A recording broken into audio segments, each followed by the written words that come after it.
earlier in the show, hoping that we would get more traffic, and we're going to keep testing that. So it may actually move around next year too. This year we're also testing out a couple of new formats. We're actually going to do the thing we usually do in the beginning, where we talk about what's coming up, but at the tail end, we're going to basically take the floor out, take the mic out to you, and we're going to ask you questions about Spycraft 3rd, how you've used Spycraft in the past, what you're looking for with the new game, because basically, if you're here and you don't leave, you're on film. You're agreeing to submit ideas. So basically, if you tell us something, we may use it. If we do use it, we'll put your name in the book. So you all get a chance to actually directly influence the game. So I'll turn it over to Alex here, who can talk a little bit about what's coming up. Because he's drinking water, and I like to catch him when he's off guard. So I guess we'll talk about the rest of the year. Yeah. So at the show, we've released Time of High Adventure, as well as the second printing of Fantasy Craft. So that's got all the new errata folded in. The Time of High Adventure is the 3 adventures. We're running the vault here at the show. And then we also have Time of High Adventure. I've said that so many times today. Cleansing of Black Spur and the Vault. No, what's Darkest Hour. Darkest Hour. That started with that's where I stopped. Everybody loves that book. And then we're going to be doing 2 more Fantasy Craft books this year. We are going to have the Adventure Companion, which is going to be 3 settings. We've got Sun Chaser, which is Lord of the Rings on the Mississippi. We've got Epic, which is Alex's love song for Frank Frazetta and Conan. It's Native Americans versus demons. And then we've got Cloak and Dagger, which is Greco-Roman espionage.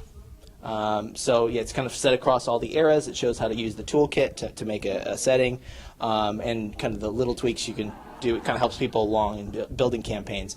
And then the end of the book, of course, is a big chunk of mechanics, lots of classes, lots of feats, tons of... We're kind of putting the polishing touches on that, but it's all written, although the draft just fell a little bit behind after I lost my thumb drive full of information. So... I've got an old version. Snapshot into Alex's neuroses. And then we're going to close out the year with Spellbound. Yes, Spellbound will be finished. It will be in print. 888 spells, over a dozen classes, 20 campaign qualities, a whole bunch of other stuff. Familiars, how to shake up magic in your game and run it in different ways, Vancian magic, all sorts of stuff. Basically everything you could possibly want for spellcasting. Yeah. So it's kind of our arcane book, and so we're going to get that thing out. If it kills us, it's going to happen. We've got a really solid draft, and we're, I don't know, where are we in completion on that? 65? 40 to 50%. 40 50%. If we count layup. Yeah, okay. So we've got a ways to go, but in terms of finishing, but the actual text is well on its way. Yeah, Time of High Adventure obviously done. It's here. The full run will hit in September. The Adventure Companion hits in October. Spellbound hits in November. We're taking December off. Oh my God, it's a schedule. Yes. So, and then on the PDF front, to prove that we are not just giving up on everything else to get the books out, we have a number of things to close out Spycraft 2.0. So we have the remnants of something that Wolverine here named for us. How long ago was it? Last year, I guess. Yes, it was Saturday Morning Spycraft. That whole series, we've had a number of kind of funky ideas that came out. So there's going to be Stone Sentinels, which is our homage to the Gargoyles TV show. And we have Spookbusters, which is our homage to Ghostbusters. No, she's to an undescribed spook busting. Disney can sue us, so can Bill Murray. Whatever. He doesn't care anymore anyway. He's done. Yeah. Now he's gonna sue me. Yeah. Sorry, Bill. Yeah, we didn't mean that, Bill. I love you. We love you. But we've got those, and then there's going to be a slew of adventures leading up to Born of Ashes, which is the closeout for World on Fire. Born of Ashes will officially close out the 2.0 line, which primes us for Spycraft 3rd Edition, which is what happens next year alongside 10KB. Yes. So. And there'll be more Fantasy Craft stuff next year and the licenses, but we're mostly focused on what's happening right now. And that's World on Fire and the current Fantasy Craft books and this last run for 2.0. Welcome, and pull up a seat to this circle. No weenies at this barbecue. And Spycraft 3rd and 10 KB. So 10,000 bullets. Let's talk. Every time I take bullets. a drink of water. I'm actually timing it that way. Yeah, that's right. Okay, so yes, so 10,000 bullets is going to come out. It's going to be a Mastercraft product, just like Spycraft 3rd edition. It's going to be self-contained, so you will not be required to have Spycraft, although we will like you better if you buy Spycraft in addition to 10,000 bullets. No, nothing? Okay. But it will be a self-contained book. It will still have the city in it and things like that, but we're looking at it more as a line now, so it will not be just a single book and out as I initially planned. So that will be the end of a kind of a major life journey for me. The thing that brought me into the industry.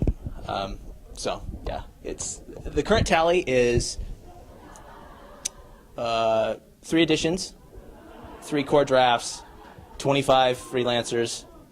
I don't know how many pieces of art. It's probably like 50 or 60. Yeah, 50 or 60 pieces of art. 5 publishers and 10 years to get it out here, but it's going to happen. And there is 3 covers, 3 covers, of which you've only seen 2. Of which you've only seen 2. So leading into that, this is the. We brought the 3rd cover to debut for the first time ever here at the show. I will slip it out for Alex. Dun dun dun dun dun. This is for real.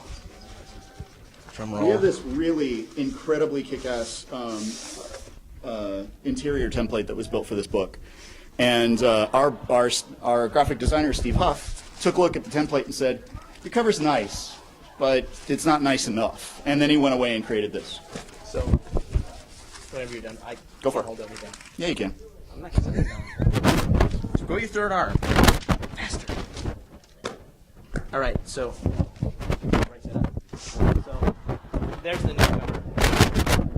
So it's pretty for the folks at home. Yes, we have something a little more authentic to the. Yeah, this stands up against the interior template, which some of you have seen like 2 or 3 years ago now. But yes, Pass it around. They need to yes. read the Yes, read the CO on the badge. So yeah, we're super stoked to finally make this thing happen. Yeah, it's right here. Yeah, it's kind of grayed in. So yeah, so 10,000 bullets. I mean, you guys have all heard.